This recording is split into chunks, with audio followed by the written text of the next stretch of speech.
Bonjour, je suis Raphaël Lally. J'aimerais bien vous parler aujourd'hui d'un outil qui s'appelle Monitoring Consumption Switzerland et aujourd'hui, la thématique, c'est de bien voir lequel des secteurs de consommation a souffert le plus ou été affecté le plus par la pandémie.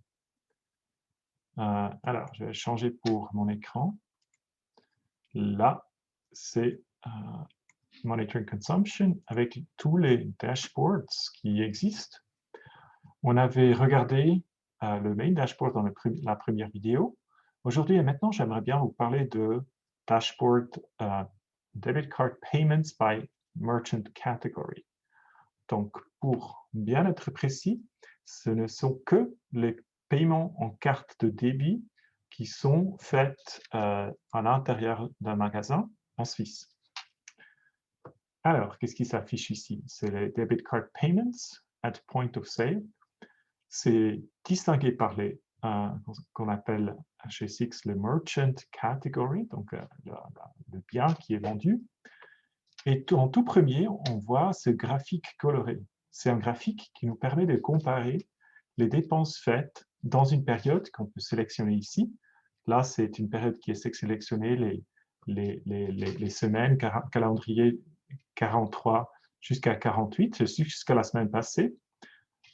Et on voit le changement en termes de pourcentage de dépenses faites dans l'ensemble, ça c'est noir, et dans les différentes catégories. Par exemple, l'alimentation a affiché des ventes qui sont 29% plus élevées que l'année passée.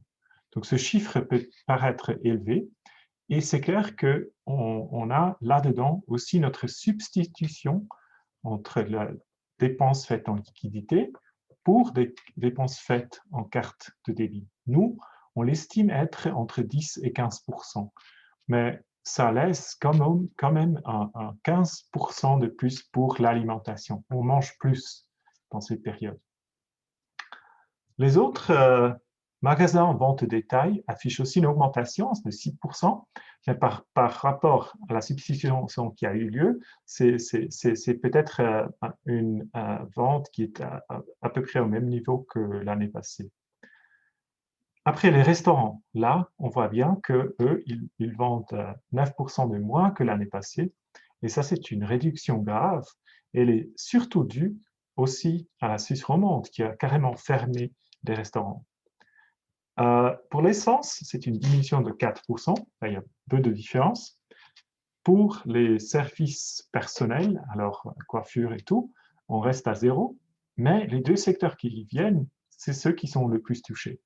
C'est le secteur du divertissement avec les théâtres et tout, qui sont tous fermés, et aussi le secteur du transport, moins 27%.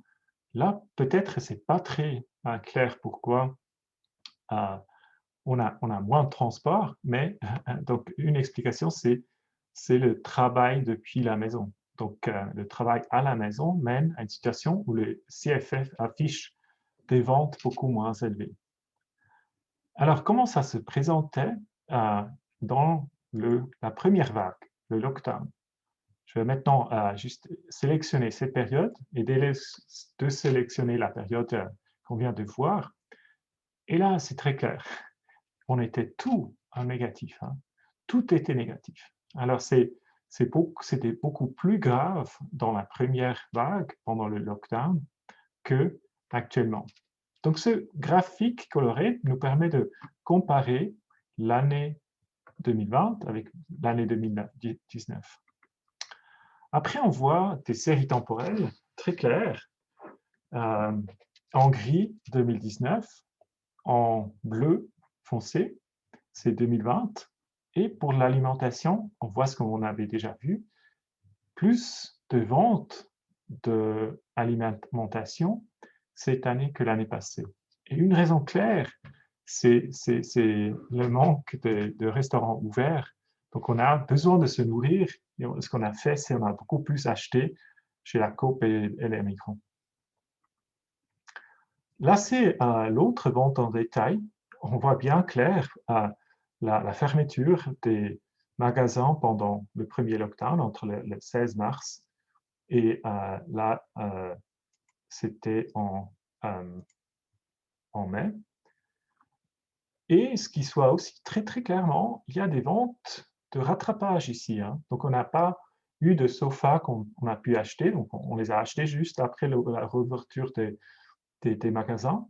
Et ce qu'on voit aussi très clairement, c'est l'effet de Black Friday, vendredi noir. Donc là les dépenses augmentent fortement.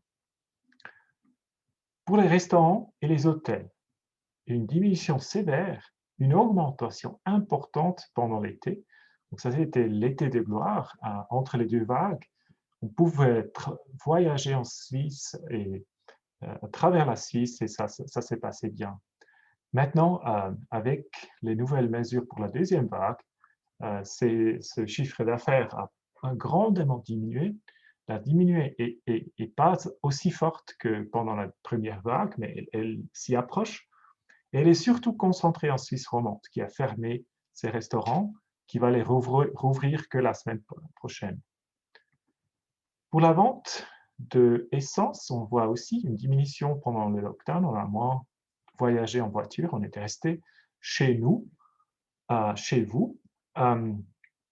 Après, on voit une évolution assez similaire. Donc, il n'y a pas eu d'effet à long terme de rester plus chez soi et de ne pas utiliser la voiture au lieu et le vélo en plus, au lieu de la voiture.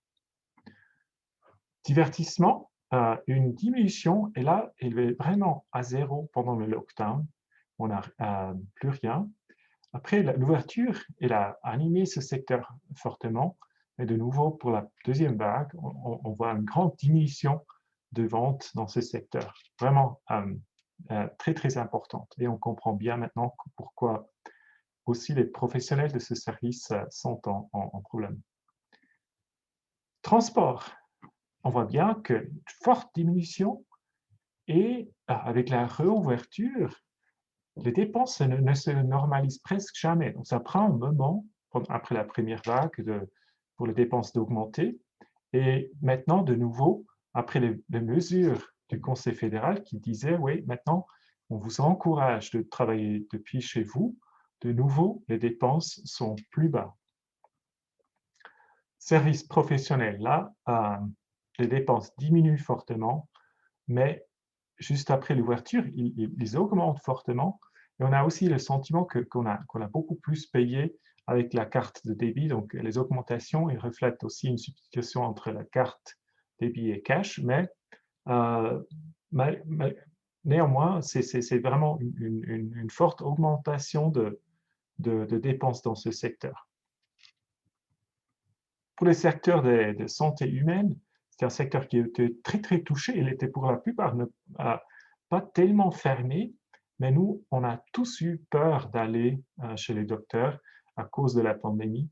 Donc, pendant la première vague, on a une diminution, maintenant une augmentation. Et l'évolution qu'on a depuis là, c'est une qui est normale, qui est attendue par le pattern de l'année passée. Là, les dépenses pour les moteurs et les voitures, elles sont aussi moins élevées pendant le lockdown, mais après, elles suivent un peu le rythme de l'année passée.